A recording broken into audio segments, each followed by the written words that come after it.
ಕೇಂದ್ರ ಸಚಿವ ಎಚ್.ಡಿ. ಕುಮಾರಸ್ವಾಮಿ ರಾಜ್ಯ ಬೆಂಗಳೂರು ಹಾಸನ ಹೆದ್ದಾರಿಯಲ್ಲಿ ಅಪಘಾತ ಮಾನವೀಯತೆ ಮೆರೆದ ಕೇಂದ್ರ ಸಚಿವ ಎಚ್.ಡಿ. ಕುಮಾರಸ್ವಾಮಿ. ಬೆಂಗಳೂರು ಹಾಸನ ಹೆದ್ದಾರಿಯಲ್ಲಿ ಆಟೋ ಮತ್ತು ಕಾರ್ ನಡುವೆ ಸಂಭವಿಸಿದ ರಸ್ತೆ ಅಪಘಾತದಲ್ಲಿ ಗಾಯಗೊಂಡಿದ್ದ ವ್ಯಕ್ತಿಯನ್ನ ಆಸ್ಪತ್ರೆಗೆ ದಾಖಲಿಸುವ ಮೂಲಕ ಸಚಿವರು ಮಾನವೀಯತೆಯನ್ನ ಮೆರೆದಿದ್ದಾರೆ. ಅಪಘಾತದಲ್ಲಿ ಗಾಯಗೊಂಡು ನರಳಾಡ್ತಾ ಇದ್ದ ವ್ಯಕ್ತಿಯನ್ನ ಆಸ್ಪತ್ರೆಗೆ ಸೇರಿಸುವ ಮೂಲಕ ಕೇಂದ್ರ ಸಚಿವ ಎಚ್.ಡಿ. ಕುಮಾರಸ್ವಾಮಿ ಮಾನವೀಯತೆಯನ್ನ ಮೆರೆದಿದ್ದಾರೆ. ಖಾಸಗಿ ಕಾರ್ಯಕ್ರಮದ ನಿಮಿತ್ತ ಕುಮಾರಸ್ವಾಮಿ ಹಾಸನಕ್ಕೆ ತೆರಳುವಾಗ ಈ ಘಟನೆ ನಡೆದಿದೆ. ಬೆಂಗಳೂರು ಮತ್ತು ಹಾಸನ ಹೆದ್ದಾರಿಯಲ್ಲಿ ಆಟೋ ಮತ್ತು ಕಾರ್ ನಡುವೆ ಸಂಭವಿಸಿದ್ದ ರಸ್ತೆ ಅಪಘಾತದಲ್ಲಿ ಗಾಯಗೊಂಡಿದ್ದ ವ್ಯಕ್ತಿಯನ್ನ ಆಸ್ಪತ್ರೆಗೆ ದಾಖಲಿಸುವ ಮೂಲಕ ಸಚಿವರು ಮಾನವೀಯತೆಯನ್ನ ಮೆರೆದಿದ್ದಾರೆ.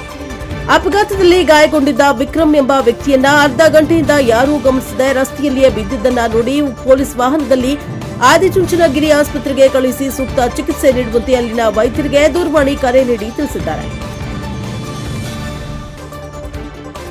ಒಂದು ಸಲ ಅಧಿಕಾರ ಕೊಟ್ಟು ನೋಡಿ, ರಾಜ್ಯಕ್ಕೆ ಹಿಡಿದಿರೋ ಗ್ರಹಣವನ್ನ ಬಿಡಿಸ್ತೀನಿ ಎಂದು ಕುಮಾರಸ್ವಾಮಿ.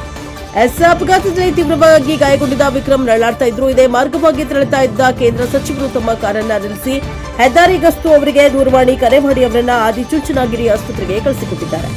ಜೊತೆಗೆ ಖುದ್ದು ಸಚಿವರೇ ವೈದ್ಯರಿಗೆ ಕರೆ ಮಾಡಿ ಸ್ಪಂದಿಸುವಂತೆ ತಿಳಿಸಿದರು. ಸಚಿವರ ಮಾನವೀಯತೆ ಕಾರ್ಯಕ್ಕೆ ಗಾಯಾಳುಗಳು ಧನ್ಯವಾದವನ್ನ ಅರ್ಪಿಸಿದ್ದಾರೆ.